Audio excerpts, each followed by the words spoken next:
नमस्कार दोस्तों, मैं हूं परविंदर सैनी। दोस्तों, जम्मू कश्मीर के पहलगांव में जो कुछ भी हुआ है, हर किसी की आंखों में उसने आंसू ला दिए हैं।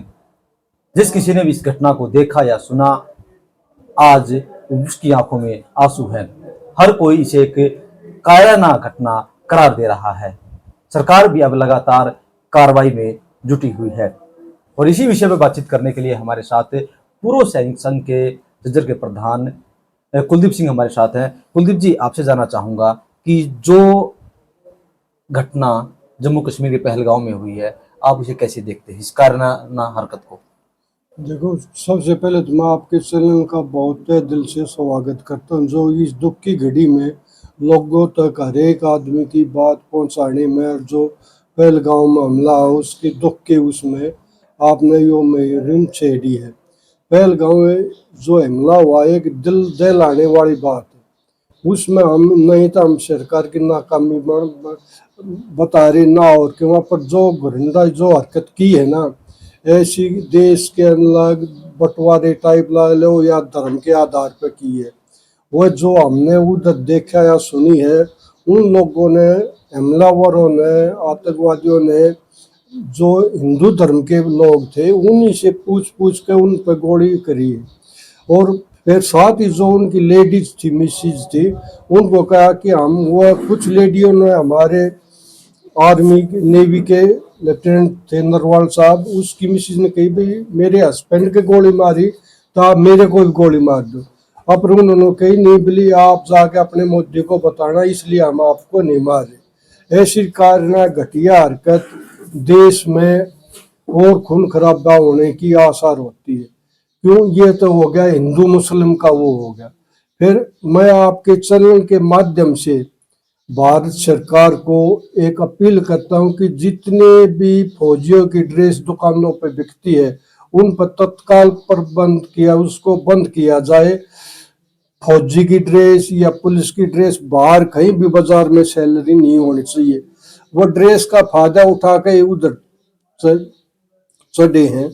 और दूसरी उस सरकार की नाकामी है जो कि इतने बड़े परेड उधर जाते हैं, उस स्थान है, कम से कम उधर एक चेक पोस्ट तो बनानी चाहिए। मैं भी 6-7 पिछले साल में खुद जाकर आया हूँ। उधर सिक्योरिटी पहलगांव के आगे कोई खच्चर जाते हैं, उन खच्चरों के ऊपर बैठकर ऊपर चढ़ते हैं, उधर कोई सिक्योरिटी कोटी कुछ नहीं है। कुलदीप जी, आपसे जानना चाहूंगा कि आगे चलकर बाबा बर्फानी के दर्शनों के लिए भी वहां से यात्रा रथी निकलेंगे। कहते हैं कि पहलगांव सुरक्षित इलाका है, वहां से यात्रा में कोई अड़चन नहीं आती। तो क्या अब एक सवालिया निशान खड़े हो गए हैं कि वहां पर सुरक्षा ही नहीं है? किस तरीके से निर्दोष लोगों पर गोलियां बरसाई गई? भाई, ये तो पहलगांव से ही 8-6 किलोमीटर आगे जा खच्चर की यात्रा शुरू होती है। अभी हर एक जो हिंदू धर्म के हैं, बाबा के दर्शन के लिए जाएंगे, वह दिल में 2 बार सोचेंगे इस बात के लिए। अब तो ये पहले एक निशाना इन्होंने ये कर दिया डरावा। अब भाई वो कम कम स्ट्रेंथ हो, और ये स्ट्रेंथ जितनी ज्यादा होगी तो हमारे को फायदा नहीं है। जो कश्मीर के मेरे भाई है, भाई बहन, उनको ज्यादा है। क्यों? पर्यटन जाएंगे तो भाई उनकी रोजगार चलेगा, अगर नहीं जाएंगे तो फिर कहाँ से चलेगा? जो पहले 90, 92, 93 में रहा करता वो उधर जाए नहीं तो भूखे में रहा करते। इन्हीं के साथ उनका गुजारा हो रहा।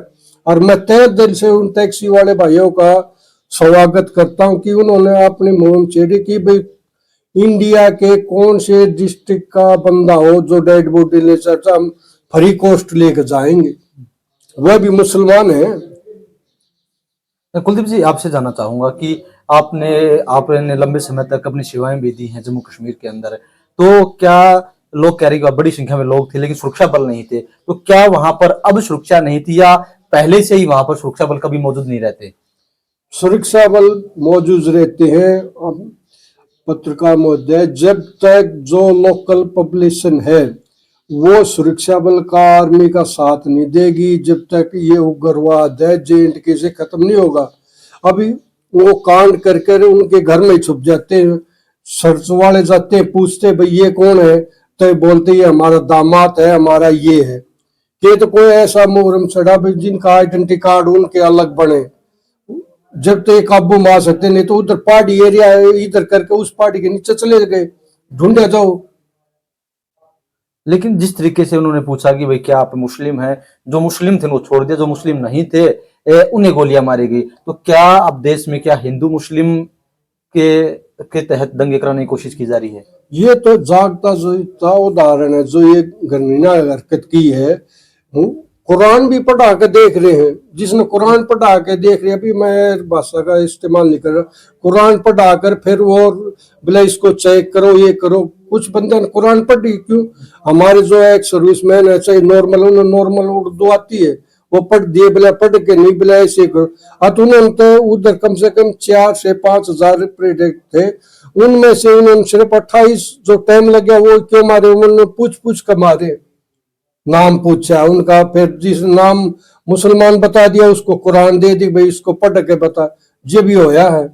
अब ये दिखावा, देखो हम तो सरकार से कहे भाई इसका बदला जल्दी से जल्दी ले, दिखावाबाजी न करे, इसका एक्शन ले। तो क्या आपको लगता है जिस तरीके से पुलवामा अटैक हुआ था उसके बाद भारत ने करारा जवाब दिया था, क्या आपको लगता है कि नरेंद्र मोदी भी अपनी यात्रा जो सऊदी अरब की यात्रा थी उसे कैंसिल करके वापस भारत आ गए? क्या आपको लगता है कि एक बड़ा धमाका होने वाला है? हम तो रिक्वेस्ट ही प्रधानमंत्री से ये करें, जो पुलवामा में जवाब दिया तो उससे तगड़ा जवाब इधर दे। पुलवामा में जो जवाब दिया तो वो थोड़ा कम रह गया था। अभी हम तो फौजी होने के नाते अभी जैसे उससे भी तगड़ा ये जवाब करे मोदी, और हमारे पूरा विश्वास है अमित शाह जी गए हुए हैं उधर और प्रधानमंत्री बीच में अपनी यात्रा छोड़ के आए, वह अपना पूरा उस पर जाल बिछा रखे और कार्रवाई करेंगे। कुलदीप जी, जिस तरीके से अगर हम जम्मू कश्मीर के एरिया को हम देखते हैं तो पहले भी ये कहा जा रहा था कि सुरक्षा यहाँ पर पुख्ता सुरक्षा है, अमर अब्दुल्ला वहां के मुख्यमंत्री बने हैं, कि अब सब कुछ नॉर्मल हो चुका है, अब आतंकवाद यहाँ से खत्म हो चुका है, लेकिन फिर बार बार आतंकवाद सिर क्यों उठा रहा है वहां से? आतंकवाद साथ दे रहे हैं जी। मैं एक बात बताऊँ आपको, जब तक आतंकवादी बाहर का, मैं जे.एंड.के में जाऊंगा तो मेरे को किसी चीज का नहीं पता। अभी बाहर के जे.एंड.के के बंदे जो उग्रवाद की ट्रेनिंग जो कैंप चल रहे हैं जे.एंड.के के साथ में, वो पीओके में, जब तक उनको कति तहस नहस नहीं किया जाएगा जब तक ये होगा नहीं।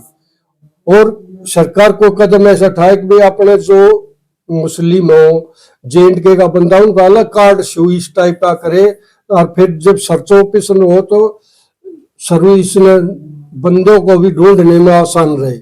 अभी बंदे अभी पहाड़ियों में छुप गए, अभी पहाड़ियों में छुप गए तो चाहे 15 दिन उधर घूमया जाओ, जब तक वो सिविल प्रोटेक्शन है वो साथ नहीं देगी, जब तक वो उग्रवादी पकड़े नहीं जाएंगे। कुलदीप जी, जिस तरीके से अब पाकिस्तान ने साफ तौर से ये कहा है कि इस आतंकवादी हमले में हमारा कोई रोल नहीं है, बेवजह हमारा नाम घसीटा जा रहा है, लश्कर तोबा उधर पाकिस्तान में बैठा है, वो खुद इस जिम्मेवारी ले रहा है इस हमले की, मन ने किया है। और क्या, पाकिस्तान तो 1999 में कारगिल युद्ध हुआ तो अपने सैनिकों की डेड बॉडी लेने से मना कर दिया कि ये बंदे हमारे नहीं। उससे घृणा हरकत तो कोई नहीं कर सकता, वो कर देता है और नाट जाता है। अभी क्या कर लोगे उसका? ये एक्शन था हमारे प्रधानमंत्री ने और रक्षा मंत्री ने, इन्होंने लेना है। क्या आपको लगता है कि फिर से भारत सरकार जो है पाकिस्तान के अंदर घुसकर जो है बड़ा हमला करेगी? हो सकता है कर दे, वो पाकिस्तान के अंदर नहीं करे, जो पीओके के अंदर पाकिस्तान ऑक्युपाई कश्मीर है उसके अंदर जो टेररिस्टों के जो अड्डे हैं उन्होंने खत्म कर सकते हैं, वो भी पाकिस्तान की सेना के अंदर ही चल रहे हैं। तो कहीं ना कहीं इस दुख की घड़ी में पूरा देश जो है, जिन लोगों ने अपनों को खोया है उनके साथ पूरा देश खड़ा है, और हम भी यही उम्मीद करते हैं कि भारत सरकार भी एक कड़ा एक्शन ले और इन आतंकवादियों को एक बड़ा सबक सिखाए ताकि ये फिर से ऐसी कायरतापूर्ण हरकत ना कर सके। कुलदीप जी, हमसे बातचीत करने के लिए आपका बहुत बहुत धन्यवाद। धन्यवाद।